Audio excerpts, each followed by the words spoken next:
Hello, नमस्कार।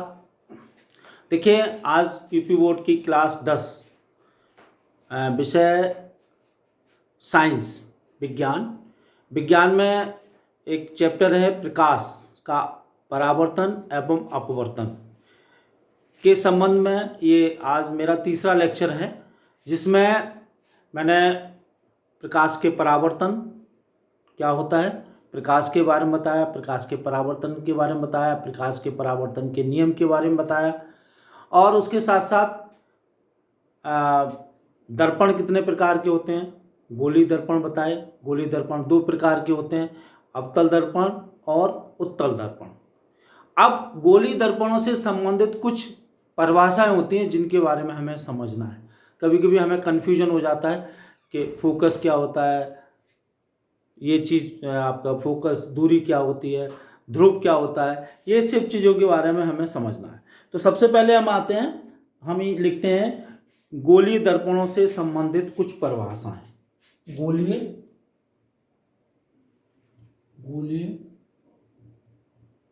दर्पणों से संबंधित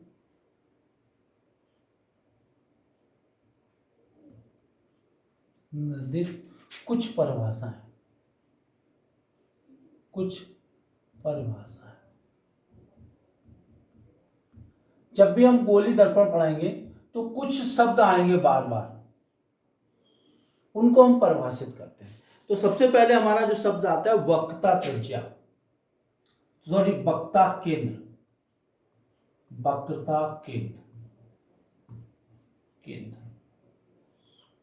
इसको बोलते हैं सेंटर ऑफ कर्वेचर, वक्रता केंद्र। अब आपको ये मालूम है गोलीय दर्पण किससे बनाए जाते हैं, गोले से काट के बनाए जाते हैं, और जिस गोले से काट के बनाए जाते हैं उसका जो केंद्र होता है वो वक्रता केंद्र कहलाता है। जैसे मान लीजिए ये कोई गोला है, ये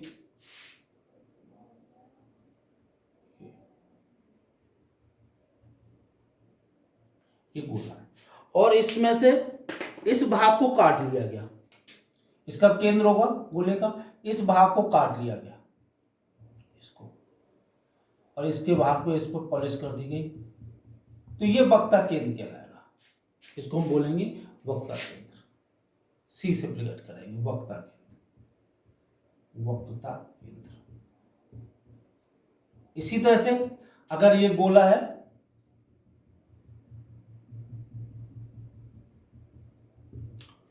और इसके एक भाग काट लिया गया, ये इसको अलग कर लिया गया, और इसके अंदर वाले भाग को पॉलिश कर दिया गया, तो ये जो केंद्र होगा ये वक्रता केंद्र कहलाएगा।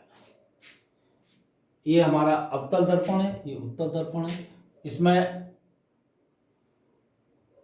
ये देखिए,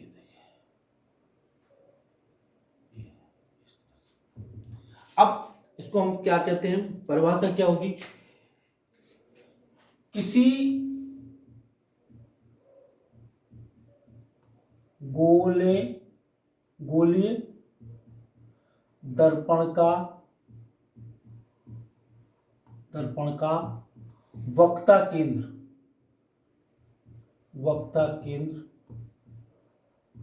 उस गोले का केंद्र होता है, जिससे वह काट कर बनाया जाता है।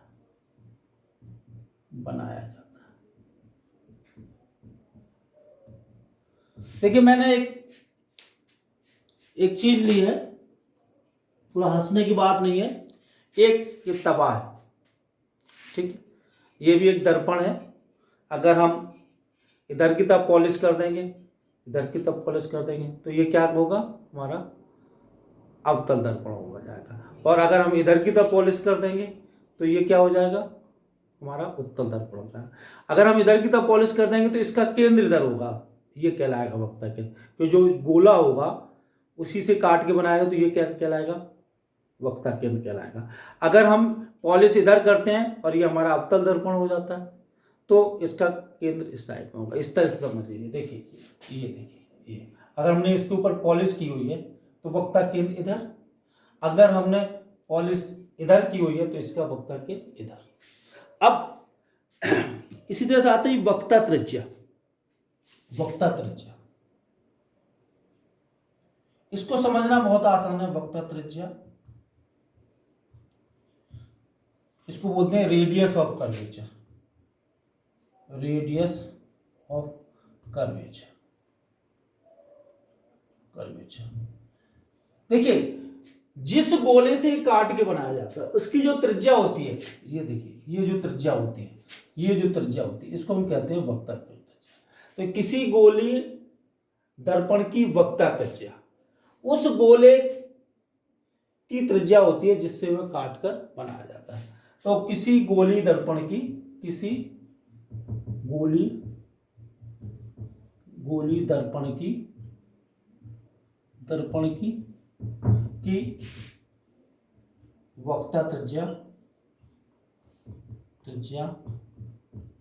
उस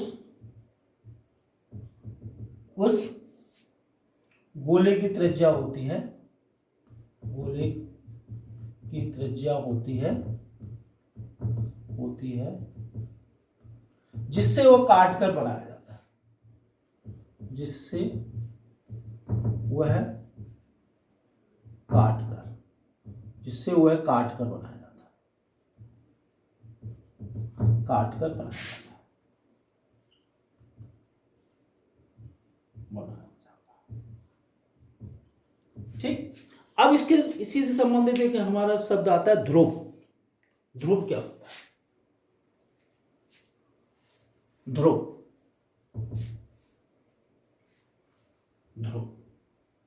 पोल,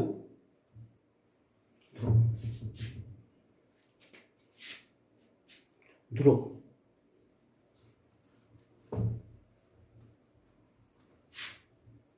देखिए, ध्रुव क्या होता है?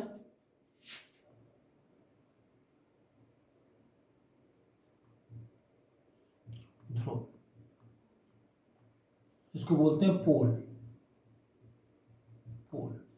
ध्रुव, ध्रुव का मतलब क्या होता है? जो भी दर्पण होता है, गोली दर्पण, उसका ये मध्य बिंदु, ये ध्रुव कहलाता है। जैसे जो परावर्तक पृष्ठ होता है, जैसे मैंने ये देखिए, जैसे मैंने इधर की तरफ पॉलिश कर दिया, इधर की तरफ पॉलिश कर दिया, तो ये जो बिंदु होगा, ये वाला, ये जो बिंदु होगा, ये मध्य बिंदु, परावर्तक पृष्ठ का मध्य बिंदु जो होगा उसको हम कहेंगे ध्रुव। अगर हमने इधर की तरफ पॉलिश कर दी है तो परावर्तक जो पृष्ठ होगा, ये वाला जो बिंदु होगा, उसको हम ध्रुव कहते हैं। तो इसकी सीधी सी परिभाषा है, दर्पण के परावर्तक पृष्ठ, दर्पण के परावर्तक पृष्ठ के मध्य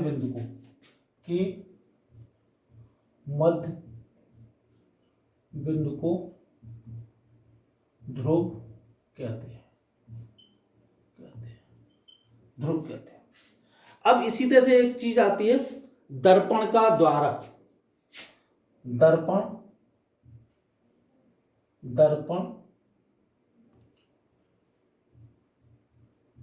का द्वारक, दर्पण का द्वारक, इसको बोलते हैं एपर्चर। देखिए, दर्पण का द्वारक क्या होता है? ये जो होता है, इसकी जो व्यास होता है, ये इस वाले भाग का, ये जो व्यास होता है उसको हम कहते हैं दर्पण का द्वारक। दर्पण का जो द्वारक होता है वो परावर्तक पृष्ठ, वृत्ता का जो परावर्तक पृष्ठ होता है उसके व्यास को हम दर्पण का द्वारक कहते हैं। दर्पण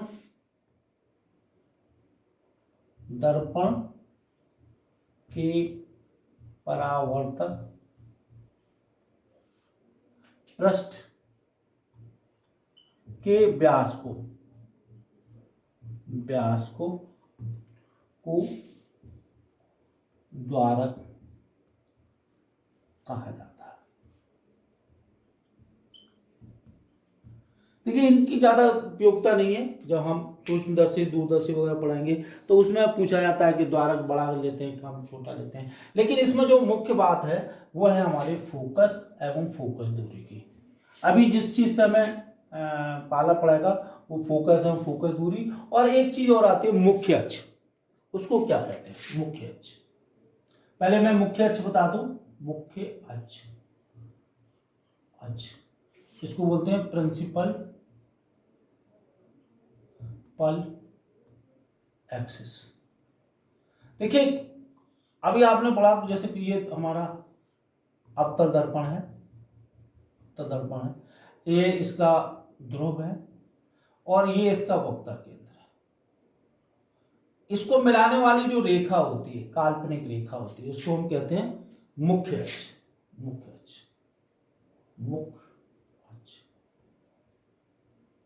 ये तो हमारा हो गया अवतल दर्पण में। उत्तल दर्पण में क्या स्थिति होगी? ये स्थिति होगी। ये देखिए, ये ध्रुव, ये वक्ता केंद्र और इसको मिलाने वाली रेखा, इसको हम बोलेंगे मुख्य अक्ष। मुख्य अक्ष परिभाषा क्या होगी? ध्रुव तथा वक्ता केंद्र, ध्रुव तथा वक्ता केंद्र को मिलाने वाली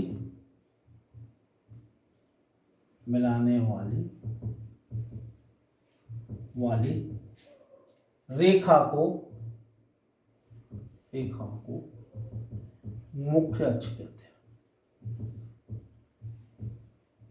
अक्ष कहते हैं, मुख्य अक्ष कहते हैं। अब आता है हमारा फोकस एवं फोकस दूरी। फोकस एवं फोकस, ये क्लियर हो गया होगा। मुख्य अक्ष, इन दोनों मिलाने वाली रेखा को हम वो कहते हैं, मुख्य अक्ष कहते हैं। अब आता है फोकस एवं फोकस दूरी। फोकस एवं फोकस दूरी, फोकस एवं फोकस दूरी, फोकस एवं फोकस दूरी, फोकस दूरी, फोकस एंड फोकल लेंथ।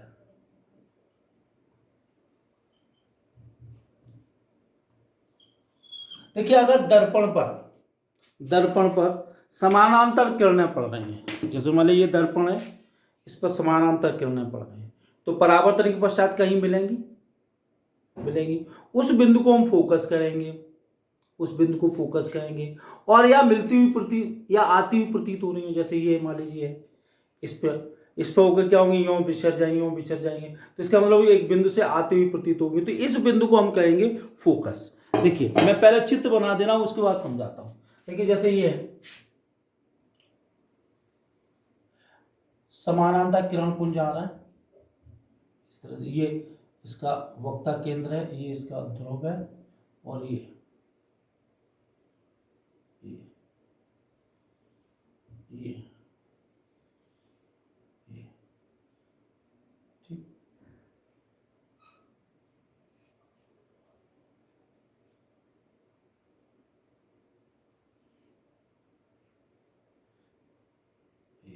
इस बिंदु को हम बोल रहे हैं फोकस। इसी तरह से इसमें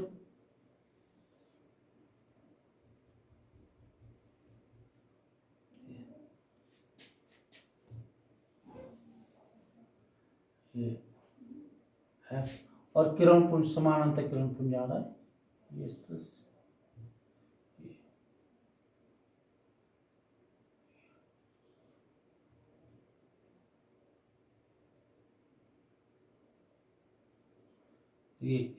ये वक्ता केंद्र होगा और ये फोकस होगा।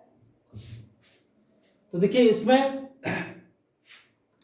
वास्तव में मिलती है, इसमें परावर्तित किरणें किसी बिंदु से आते हुए प्रतीत होती हैं। तो परिभाषा क्या होगी, यदि यदि यदि किसी दर्पण पर दोनों की मैं साफ साफ बता रहा हूं, किसी दर्पण पर समानांतर किरणें आपतित हो रही हैं,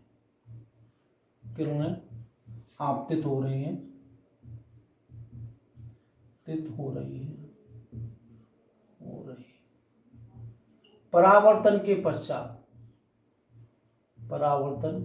पश्चात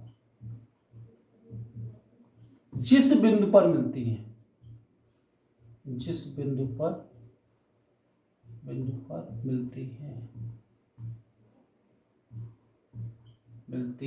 किसमें, उत्तल दर्पण में, किसमें, अवतल दर्पण में, अवतल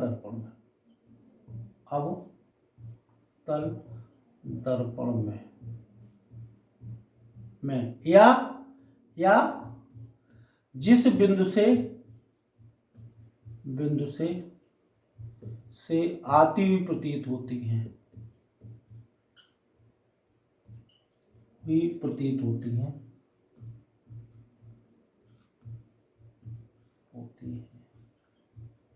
इसमें उत्तल दर्पण में,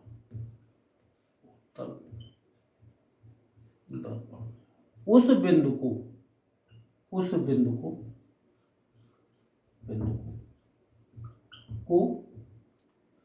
फोकस कहते हैं,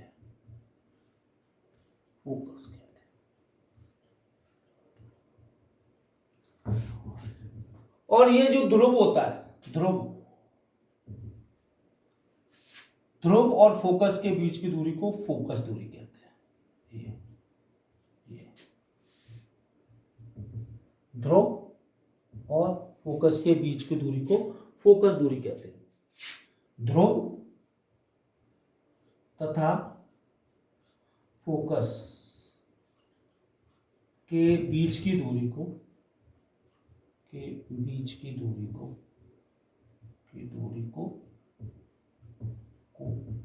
फोकस दूरी कहते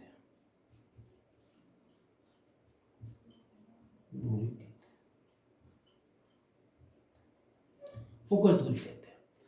अब कभी फोकस दूरी धनात्मक होती है, कभी ऋणात्मक होती है। इसका मतलब क्या होता है, देखिए ये तो पहले हमने फोकस बता दिया। ये जो फोकस होता है वो वास्तविक होता है, ये भी समझ लो, ये फोकस वास्तविक होता है, ये हमने प्रतिबिंब में भी बताया था। और ये आभासी होता है,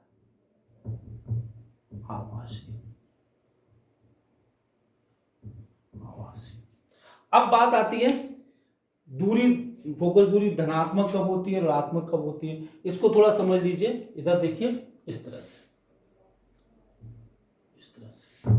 देखिए, हम जो दूरियों को नापते हैं, चिन्ह परिपाटी लेते हैं, वो इस तरह से लेते हैं, निर्देशांक जानते हैं।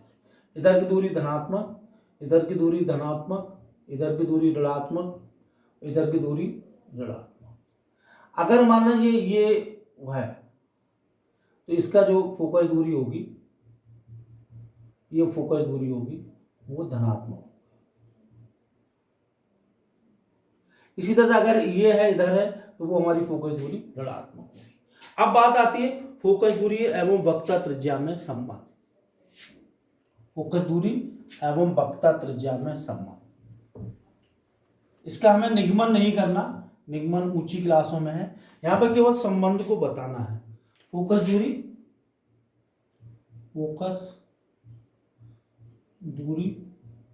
एवं वक्रता त्रिज्या में संबंध।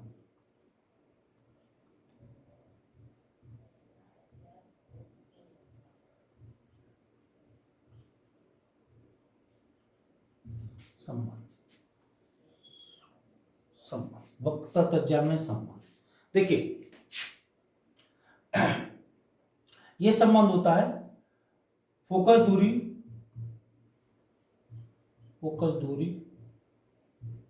r बराबर होता है 1/2 इंटू वक्रता त्रिज्या।